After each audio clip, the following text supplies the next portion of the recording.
Nädal täis fotoseansse, meediajuttu ja karmi reaalsust. Peaminister Netanyahu suundus Washingtoni oma rekordilisele 7. visiidile ning 8. kohtumisele president Trumpiga. Kätlemised olid kaamerate jaoks lavastatud, samal ajal kui kohtumised toimusid suletud uste taga. Ajakirjanikega suheldi minimaalselt ning klassikalist ovaalkabineti meediaspektaklit oli vähe. See, mida me ei tea, kaalub üles selle, mida me teame. See jättis peavoolumeediale üle vaid nende tavapärased spekulatsioonid, mida esitleti faktidena ja mis põhinesid peamiselt nende enda kujutlusvõimel, andes meile kommentaatorite ja reporterite eelarvamusi. Kõigist neist asjadest, mida need tühised kommentaatorid räägivad, võtsin ma arvesse ainult seda. Peaminister Netanyahu, kes ütles, see oli üks parimaid vestlusi, mis mul on kunagi olnud Ameerika Ühendriikide presidendiga. See oli suurepärane, see oli üks parimaid kohtumisi, mis meil on olnud. Ja ma alati vihkan pettumust valmistada meie niinimetatud kriitikutele, kes üritavad leida lõhesid meie liidus. Ja mida nad leiavad nagu täna, on graniidist sein. No. Minu jaoks on need 2 järgmist tsitaati parim viide sellest, mis tegelikult toimub. Iisraeli ametnik Washingtonis teatas, et Trump ei nõudnud kohtumise ajal Iisraeli tagasitõmbumist ühestki piirkonnast. Ja üks kõrgetasemeline ametnik, kes oli kohtumise üksikasjadega kursis, lisas, Ameerika Ühendriikide ja Iisraeli vaheline partnerlus on tugevam kui kunagi varem. Aastakümneid on meedia harjunud lääne juhtide ja poliitikutega, kes neile pugesid, püüdsid neile meeldida ja nõudsid vastuseid kohe, viivitamatult. Trump ja Bibi ei tegutse selle käsiraamatu järgi. Nad kasutavad meediat. Trump kasutab neid ära ja mängib nendega. Nii et parim asi on lihtsalt oodata ja vaadata, mis juhtub. Ja siin hinnavadki karmid reaalsused.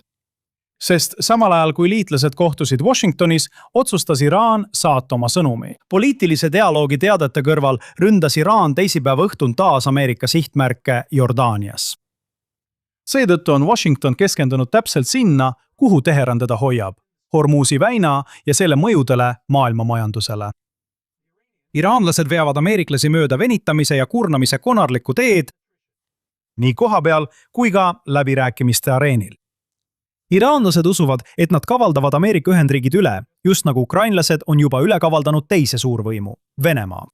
Teheran alustas koordineeritud ballistiliste rakettide rünnakut, mis sihtis otse USA vägesid ja õhuväebaasi Jordaanias. Kui keegi veel lootis, et Washingtoni raamistikud ja need pingete leevendamise vastastikuse mõistmise memorandumid toimivad, siis see rünnak on karm reaalsuskontroll.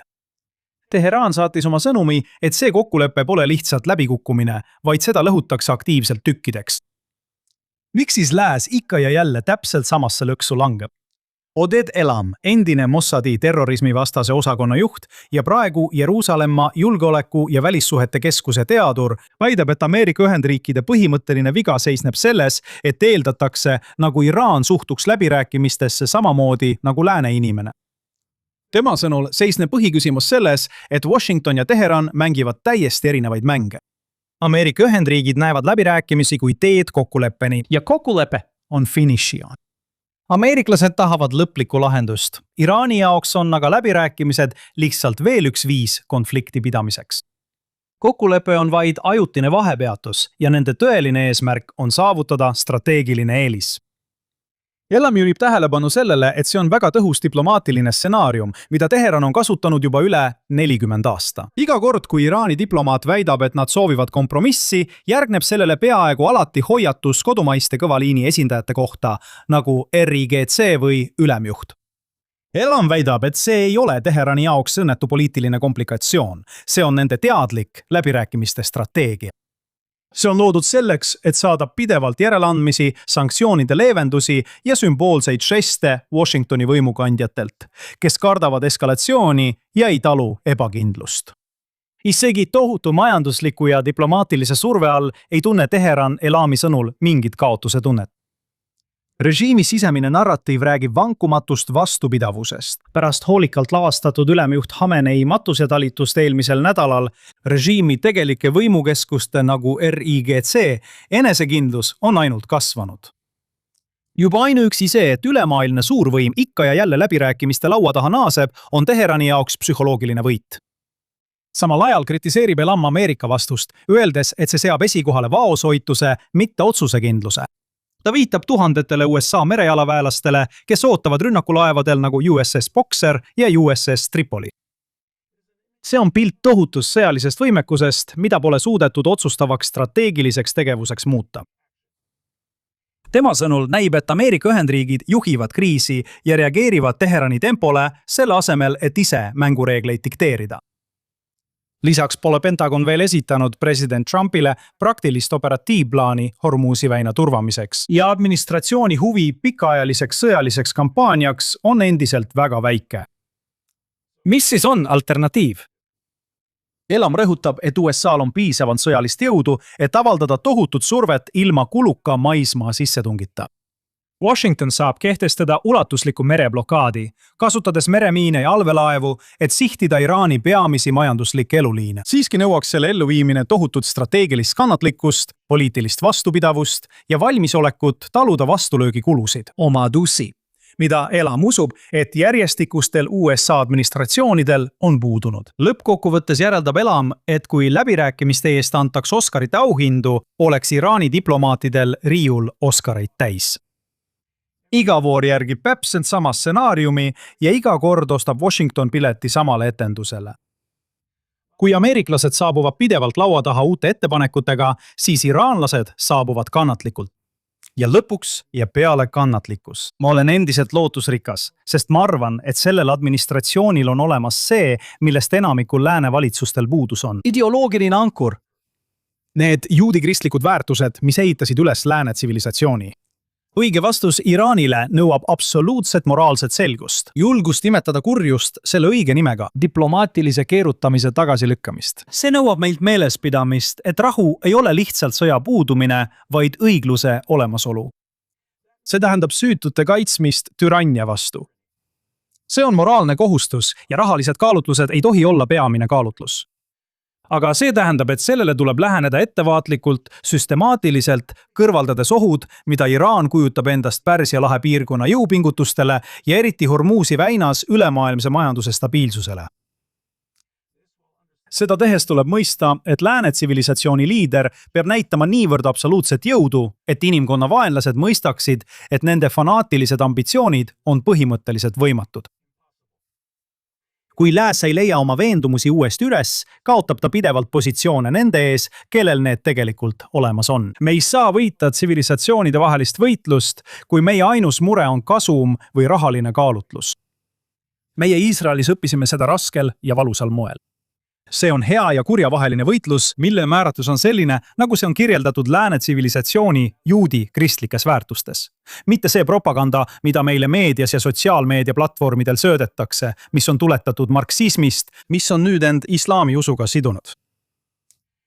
Me loodame, et Ameerika Ühendriigid ei unusta, et see on inimkonna viimane ja parim lootus. Juba ainuüksi möödunud nädala teiste sündmuste vaatamine selgitab, millest ma räägin. ÜRO peasekretär Antonio Guterres külastas Süüriat ja ütles, et ÜRO ootab koostööd Süüriaga kõigis valdkondades ning rahvusvahelise kogukonnaga, et toetada selle tulevikku ja heaolu. See on väga kena, aga ta ei öelnud sõnagi massimõrvadest ja julmustest, mille pani toime Jolani. Küll aga pidas ta oluliseks kuulutada, et Golani kõrgustik on Süüria territoorium ning et ÜRO seisab Süüria territooriumi julgeoleku, iseseisvuse ja suveräänsuse eest. Süüria suveräänsuse ja territoriaalse terviklikkuse rikkumised on vastuvõetamatud ja peavad lõppema. Ma mõistan tugevalt hukka Iisraeli jätkuvad 1974. aasta vägede lahutamise kokkuleppe rikkumised. Rääkimata sellest, et Golani kõrgustik on ise Süüria territoorium. ÜRO eesmärk on aidata säilitada rahvusvahelist rahu ja julgeolekut, edendada koostööd riikide vahel ning tegeleda ülemaailmsete probleemidega nagu inimõigused ja humanitaarkriisid. Aga temaga ja selle organisatsiooniga pole mingit lootust. Teistel rindel, millega me tegeleme, sel nädalal toimusid arengud, kui seda nii võib nimetada. Iisrael ja Liibanon panevad proovile Liibanoni valitsuse suutlikkuse ohjeldada Hezbollah ja nad relvituks teha. Seda lootuses, et Liibanon suudab taastada kontrolli oma territooriumi üle ja eemaldada ohu, mida Iraani käsilane on kujutanud Iisraeli põhjaalade kogukondadele. Siiani on sellega tekkinud väike probleem. Hezbollah keeldub relvi maha panemast. nagu laitmatu Ameerika filosoof Gomer Pyle nii täpselt ütles. Üllatus, üllatus, üllatus. Ja see on sarnane olukorrale Gazas. Enne Ameerika Ühendriikidesse lahkumist lasi Netanyahu oma valitsusel kinnitada toetust Trumpi 20-punktilisele Gaza taastamise plaanile, andes rohelise tule rahvusvahelisele stabiliseerimisjõule ISF-ile, et hakata üle võtma Hamasi kontrolli all olevaid alasid.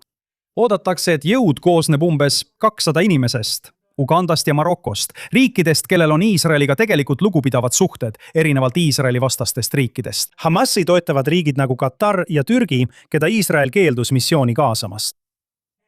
Ja isegi siis vajab iga sisenemine isiklikku heakskiitu peaministrilt Netanyahult, kaitseministrilt ja Iisraeli välisministrilt.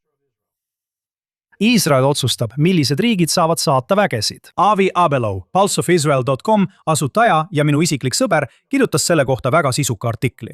Selles selgitab ta, Iisrael nõuab, et IDF hoiaks jätkuvalt 70% Gazast puhtana kõigist Gaza džihadistidest. See tähendab, et kogu kollase joonega tähistatud aladel. Trumpi kokkulepe sätestab, et mingit tagasitõmbumist ei toimu enne, kui Hamas on täielikult relvidustatud ja Gaza täielikult demilitariseeritud. Mis Avi sõnul, ja ma olen temaga nõus, ei juhtu kunagi. Avi imestab, kuidas 200 Uganda ja Maroko sõdurit peaksid kuidagi minema Hamasi kontrollitavale territooriumile, relvitustama genotsiidi himulise džihadistliku armee, kellel on endiselt tunnelid, raketid ja surmakultuse ideoloogia ja kuidagi sealt elusalt välja tulema. Tule nüüd, ütleb Avi. Kas sa tõesti arvad, et Hamas annab oma relvad viisakalt üle paarisajale ugandalasele ja marokolasele? Kas sa arvad, et need sõdurid elavad üle rohkem kui 5 minutit, kui nad tõesti hakkavad RPG-sid koguma nende samade inimeste käest, kes tapsid, vägistasid ja põletasid meie pered? See ei juhtu kunagi. Ja isegi, kui nad mingil imekombel suudaksid sisse minna ja ellu jääda, Iisrael on teinud täiesti selgeks, et Gaza ülesehitamist ei toimu enne, kui Hamas on täielikult relvituks tehtud. Seda tingimust ei täida kunagi ükski rahvusvaheline jõud. Ainus jõud maailmas, kes suudab Hamasi relvituks tegemise töö lõpule viia, on Iisrael ja Iisraeli kaitsevägi. Seda otsust, selgitab Avi, teeb Netanyahu sellepärast, et peaminister peab tegema poliitilise žesti pärast seda, kui president, kes pantvangid vabastas, seda palub. Trump pani Türgi ja Katari Hamasi survestama, et Hamas vabastaks kõik meie inimesed Gazast, iga viimase kui ühe, elus või surnud.